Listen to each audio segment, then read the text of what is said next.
Sermon 153 de saint Augustin, suite. Voilà dans quel sens il s'est trouvé que le commandement qui devait me donner la vie m'a causé la mort. Le pécheur avant le commandement ne se connaissait pas. Depuis, il est devenu ostensiblement prévaricateur.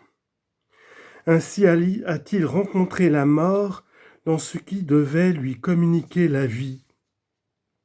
Ainsi le péché prenant occasion du commandement m'a séduit, et par lui m'a tué.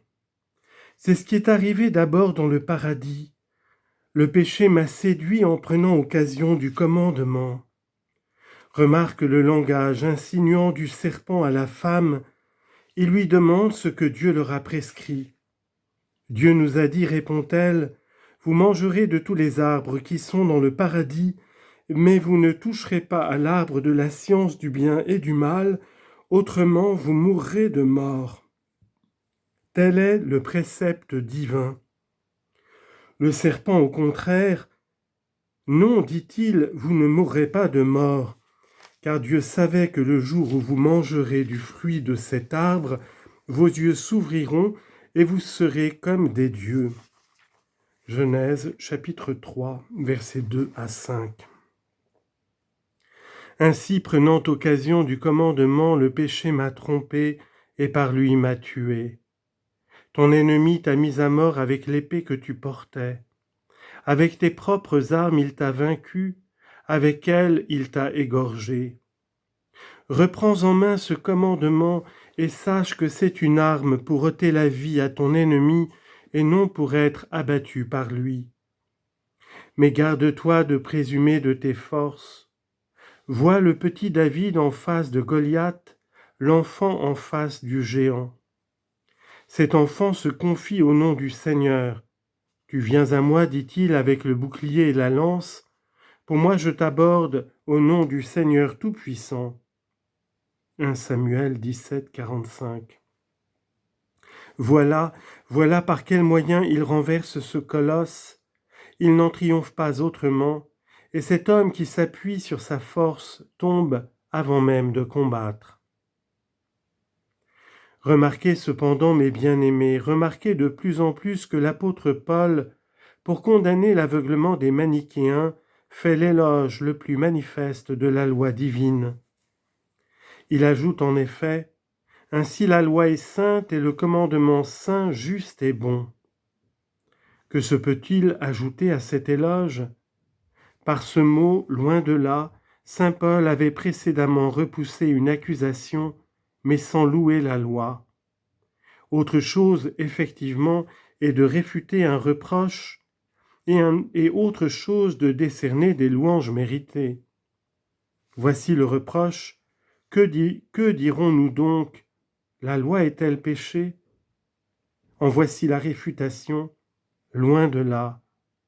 Ce seul mot suffit pour soutenir la vérité, attendu la grande autorité du défenseur. Pourquoi en dirait-il davantage ? C'est assez de prononcer loin de là. Voulez-vous, dit-il ailleurs, faire l'expérience de celui qui parle en moi, du Christ ? 2 Corinthiens 13, 3. Il fait maintenant davantage. Ainsi la loi est sainte et le commandement saint, juste et bon. Ce qui est bon est donc devenu pour moi la mort ? Loin de là, car ce qui est bon n'est pas la même chose que la mort. Mais le péché, pour se montrer péché, a, par ce qui est bon, opéré pour moi la mort. Ce n'est pas la loi, c'est le péché qui est la mort.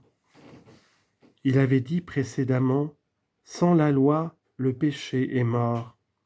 Et je vous faisais observer que le péché mort signifiait ici le péché caché, le péché inconnu.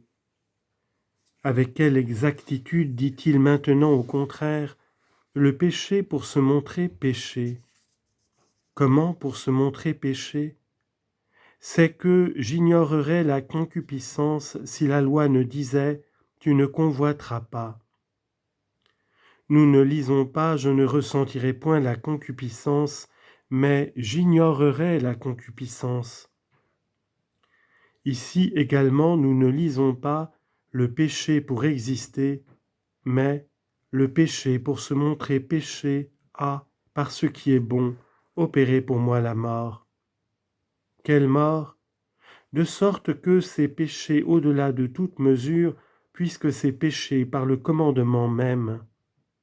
Remarquez, ces péchés au-delà de toute mesure. Pourquoi au-delà de toute mesure? Parce que c'est ajouter la prévarication au péché, la prévarication n'existant pas quand il n'y a point de loi. Romains 4, 15.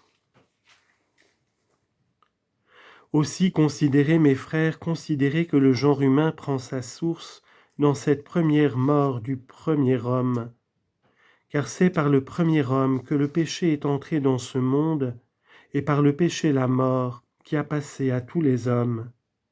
Romains 5, 12. Remarquez bien cette expression qui a passé.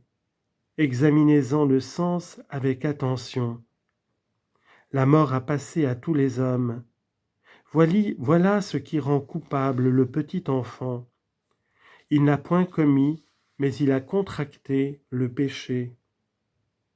Le premier péché, effectivement, ne s'est pas arrêté à sa source. Il a passé, non pas à celui-ci ou à celui-là, mais à tous les hommes. Le premier pécheur, le premier prévaricateur a engendré des pécheurs condamnés à la mort. Le Sauveur, pour les guérir, est né d'une vierge. Il n'est donc pas venu à toi par le chemin que tu as suivi, puisqu'il n'est pas né de l'union des sexes, de l'esclavage, de la concupiscence. L'Esprit Saint surviendra en toi, fut-il dit à la Vierge. Il lui fut dit avec toute la chaleur de la foi, et non avec les ardeurs de la convoitise charnelle. L'Esprit Saint surviendra en toi, et la vertu du Très-Haut te couvrira de son ombre. Luc 1, 35. Comment, sous un tel ombrage, brûler des flammes de la passion? Eh bien, c'est précisément parce qu'il n'est pas venu dans ce monde par la même route que toi que le Sauveur peut te délivrer. En quel état t'a-t-il trouvé? Tu étais vendu comme esclave au péché, frappé de la même mort que le premier homme, enveloppé dans son péché et coupable avant d'avoir ton libre arbitre. Voilà en quelle situation ton Rédempteur t'a trouvé quand tu étais tout petit encore.